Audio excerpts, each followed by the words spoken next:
am I just on time? It looks like I am. Welcome back, ladies and gentlemen. It is Masters Cup two-wheel action for you as we broadcast live to the globe from the home of motorsport. It's Kyalami, the all-new Kyalami. And so far, the word is on the streets and everywhere else, Jared Gray, this is just an amazing facility, and the drivers, more importantly, are just loving this racetrack. Gerald van Heerden, particularly, as he's got the whole shot and leads out as they go up into barbecue for the first time. On his tail, Sven Grunner, the man who leads the championship overall in this category, the Kawasaki ZX10 R Masters Cup. And then in third place, it looks like it's Jakke Goos. An incredible start from Goos, beating out the current champion, Graham van der Daar. Carl Robinson not going to start. He wanted to put it back there. Russ Page in shot and absolutely hauling around there on the Page fucking to the Kawasaki. That's teammate to our championship leader, Sven Grunner, who's in second place at the moment. Beat a fast fighting with Henk Scaling. That's halfway through the pack. And you'll see that there'll be little packs of riders in the ZX10R Masters Cup group that get together and have epic battles, even if they're right at the back of the field. That's how this category has been so successful. Even the guys at the front end have some fun and games. You've got guys in the mid-pack, and even your stone last guys have got 3 or 4 riders that get together and have a little dice. And if you're racing, that's all you really want to have. And fun. Yes, indeed. So this is a fun category. So Graham van der Daar is probably the man to beat. He's the man on form, but there's certainly a lot of competition coming his way. Well, certainly. He's had an incredible season, but unfortunately some ups and downs for him, and a big crash early on in the season has literally lost him the lead of the championship to Sven Grunner. But the find of the season has been this man up front, Gerald van Heerden. All of a sudden, he's just found some incredible pace. He's got confidence behind him, and he can run the same kind of pace as the championship leader, as you can see now, coming down onto the braking markers. The red number boards at the front end being the guys that are sitting in Class B. So those are both Class B competitors, first and second. Black numbers on white background, of course, are your Class A competitors, which are your Masters, and they are fighting for 3rd, 4th, and 5th place as they cross the line. Chopping and changing happening in the mid-pack there, but Van Heerden starting to open up a little bit of margin. Watch Grunner. He comes up on the inside with a slightly different line. Van der Daar up into 3rd, ahead of Jakke Goos, and Carl Robinson looking to do the same thing there. But Goosie is going to have a slight advantage because remember, well, I wouldn't say a slight advantage. I'm going to say, take back what I'm going to say there right now, because both Van der Daar and Carl Robinson also had a run yesterday in the Silverton Bolton Nut or Thunderbike. So they've had a couple of extra laps in the racing this weekend to give them a little bit of an advantage on a motorcycle. So when you have a spill like that, as Graham van der Daar did, does that dent the confidence a little bit? I mean, obviously the body is sore, and you know it's obviously a time about recuperation and stuff like that, but does it dent the confidence? I don't think the confidence will be ever dented, because he's a multiple South African champion in his own right in various forms of two-wheel motorsport. 600, superbikes, 250s. He's been around for a long, long time. But the one thing you got to take into account is all these riders are over the age of 35 or older. 35 and older is your Class A, 45 and older is Class B, and 55 and older is Class C. That's how they run in the Masters. So it's age that's going to get the better of you here. And both you and I know, if you go down and you take a tumble on a motorcycle, even if you're in your prime, you're going to be sore. If you're not in your prime and you're slightly older, Lee Statesman, like we've got with the Masters, that's why they're known as the Masters, they're going to take a little longer to heal. And that's what's happened with Graham. He's taken a bit longer to heal. He's still not 100% on the motorcycle. He raced 2 weekends ago and took a bit of strain on the races that he was involved in there at Red Star Raceway. So slowly but surely getting to grips with things, but not quite on the pace that we saw when he won the championship. Well, he seems to be doing fine at the moment. They're all circulating as they come down. I'm sure they'll be coming into Ingwe, turn number 18, before they start to cross us back through the start-finish line. And here they come, powering out of the final turn here and onto the straightaway. And of course, they'll be heading through a little kink and up to Crowthorne. What we have seen and witnessed, because the track, and we spoke about this the other day, about the width of the track, 12 meters of black postage stamp, different lines. And of course, now that it can actually attempt overtaking maneuvers where they probably felt a little restricted before. Yes, indeed. You can see the Silver Surfer, Teddy Brook from Brook Refrigeration, just ahead of Sanjeev Singh, one of our elite riders there, having a great run on the ZX10s and currently sitting, if I'm not mistaken, about 3rd place in Class B. So great ride there from Sanjeev. Teddy Brook's the only man who's actually outgunning him at this stage, but down towards Sunset Corner, the first two getting away from the field, and Class B opening up into a battle for the overall win here today as well, between Sven Grunner on the Page Properties Development Kawasaki and Gerald van Heerden, doing an incredible job there in 2nd place, running very, very hard and trying as hard as he can to get back to the lead. Graham van der Daar's pulled a small margin now over Robinson and Jakke Goos, so he's left the two of them to fight it out for 4 and 5. 6 and 7 is Brook and Singh. Then you've got Brian Bontekoning down in 8th place, Johan Leroux And in fact, Johan Leroux, the oldest man on the circuit. So a great run there from him. He's into his late 60s. So a great effort from our Class C championship leader, Johan Leroux. That's amazing to be riding a motorcycle competitively at that age. Incredible. And let me tell you something, throughout the season, he's not only been where he sits right now, down in 8th and 9th place, he's actually been fighting for an overall win on occasion too. In Class C? No, overall on the day, so across the line. Wow. The first bike across the line. That's the kind of pace that he can run if he finds the pace on the day. I think today might be battling a little bit with the heat conditions. I've just been down in pit lane to have a chat to the guys from the Glassfoot C-Track Polo team and the Jogga Jogga Cafe Porsche. And man, it is cooking down in pit lane, buddy. Gruner and Van Heerden are really pulling out all the stops right now, and then they're dropping. We can see it visually. Graham van Breda just dropping off the tail of those two, and as you say, he's allowing them. I don't think that's the case at all. I think they're just taking this by storm, and we're all very competitive going into Crowthorne right now. On the inside, it is who is that? That is Van Heerden. It is Van Heerden. Sneaks through nicely and gets up onto the inside and finds a way through to the lead again. So I think it's going to be a little bit of cat and mouse here between these two until that checkered flag comes out. Graham van Breda has pulled a margin, but he's not going in good enough laps to close in on the two bikes ahead of him that are in 1 minute 52s around this circuit. 53s coming out of van Breda, and 53, high 53s coming out of the two bikes behind. You can see right now the Fantech Kawasaki of Carl Robinson and the van Breda Kawasaki of Jack Post. Yesterday we were talking about what do we think, what category is going to land the fastest time in terms of a lap time over the 3 days, and we kind of had a hunch that it might have been the two-wheel brigade, but that wasn't to be, and so far it's a motor vehicle. Four Wheels has done it. Yes, indeed. Toby Fenter holds the outright lap record so far after the first race of the G&H Transport Extreme Supercars, which is coming up in the very near future. And of course, Greg Kildenay's fastest motorcycle out there, he did a 1:46.611. So if you look at the fastest lap we've got out of these guys so far, we're getting a 52.1 out of Graham van Breda. Wow, good move there from him. No, in fact, sorry, it's Gerald van Heerden with a 52.1. So van Heerden, the man in second place, has got the fastest lap out of the ZX10s, but that's nearly 8 seconds off the pace of our national riders like Greg Kildenay's. Fourth place at the moment, Carl Robinson circulating in Class A as well.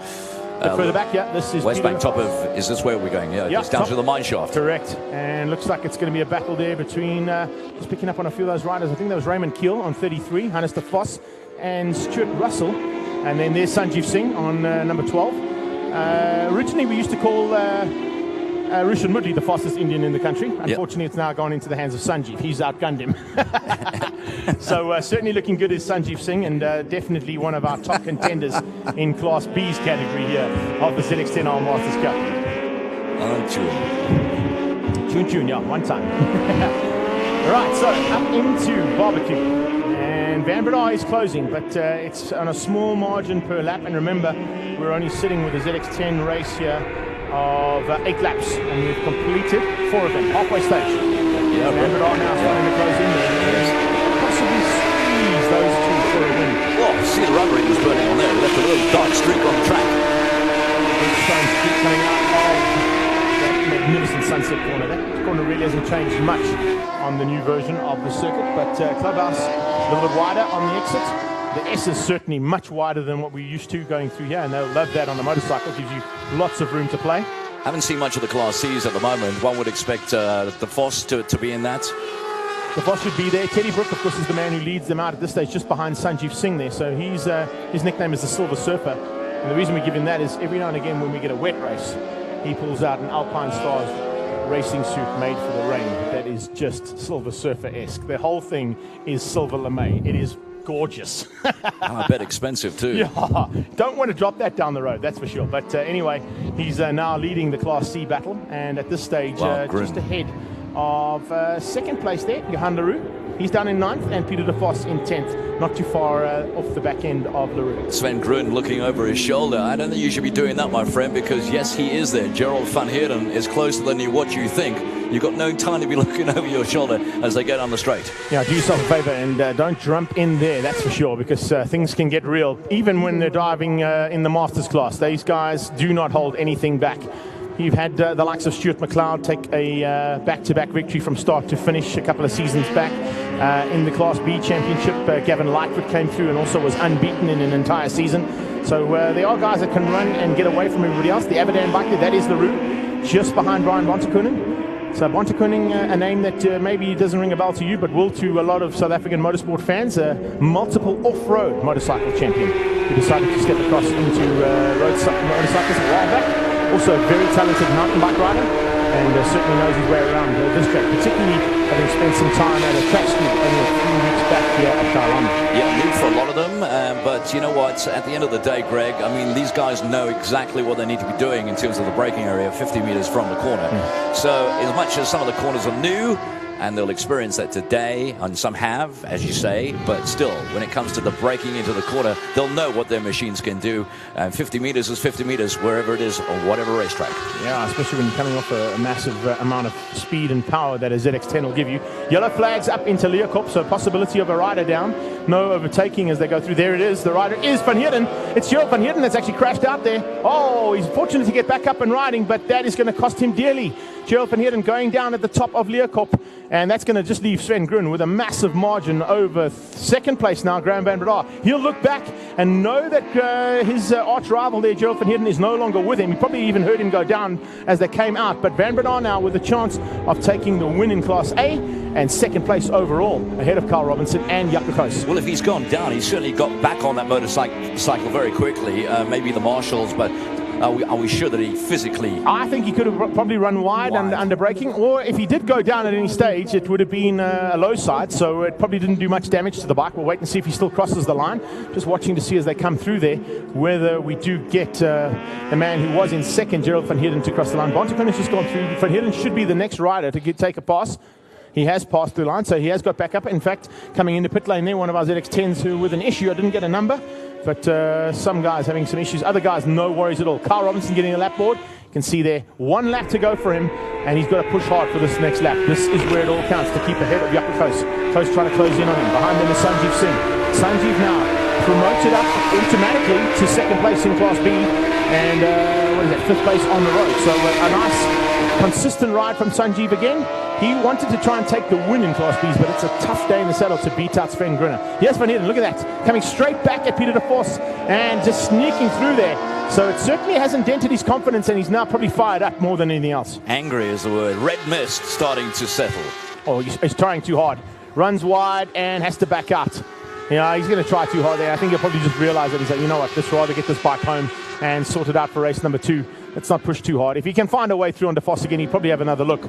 But certainly some mistakes coming out of Gerald Van Heerden, and costly ones at that. Through Leeuwkop they go. That was the former Westbank top of the table, probably the highest part of the racetrack. Certainly is. Sven Grunner into the lowest part, down into Crocodiles, and now flicks over onto the left, and a big and tight right-hander through Cheetah. The last corner coming up for our race 1 winner, Sven Grunner. The Page Properties Development Kawasaki going to win out over the Ivored Kawasaki of Graham van Breda. Checkered flag is waiting, and it's Sven Grunner who's going to take Class B honours and the overall. Oh, last lap. Really?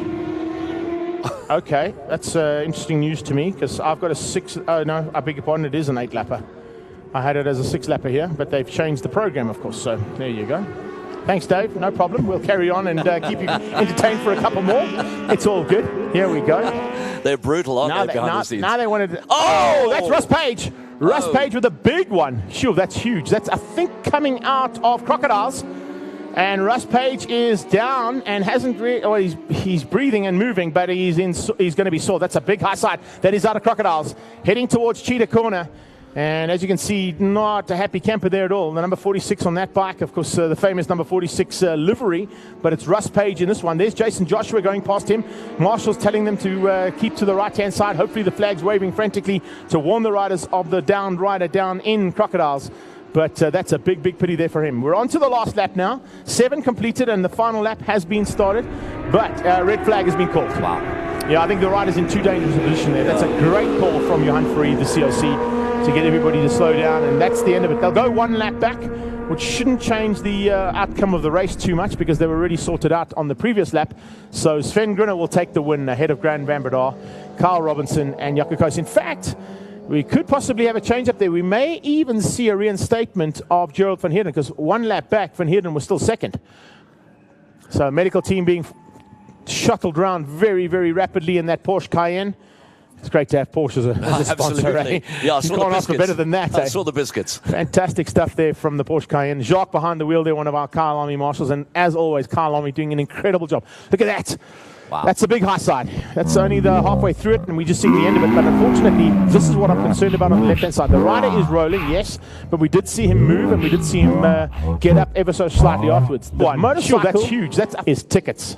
That thing is game over. If it's rolled 4 or 5 times, every time it rolls, just add 20 grand to the bill. It's an expensive outing when that thing does that.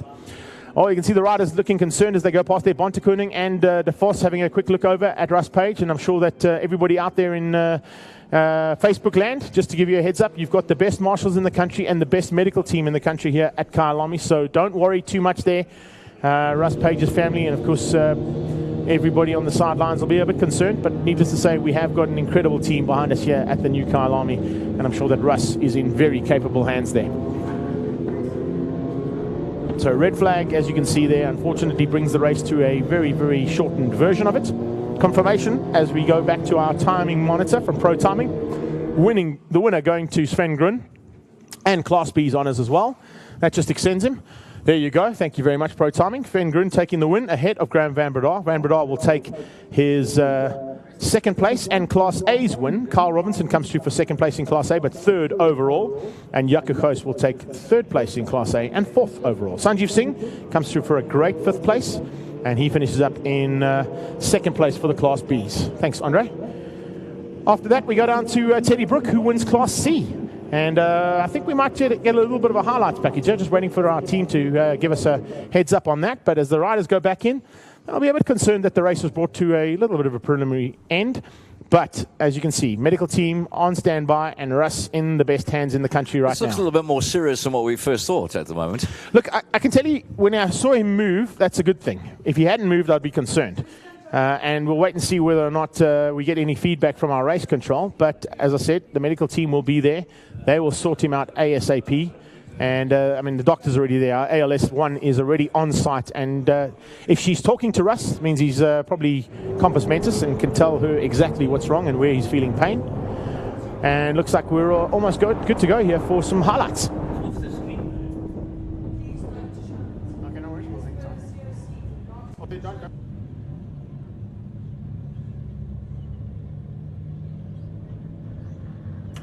All right, folks, so it looks like we're going to have a little bit of a break in proceedings here while we clear the circuit and get Russ into the medical centre. We wish him all the very best from Radio Kyalami's point of view, but until we get some racing back on track, and of course our next race of the day is the G&H Transport Extreme Supercars. 100 million rand about to come out onto the circuit to do some battle for the second time this weekend, and we'll see you in a few minutes' time. Till then, see ya.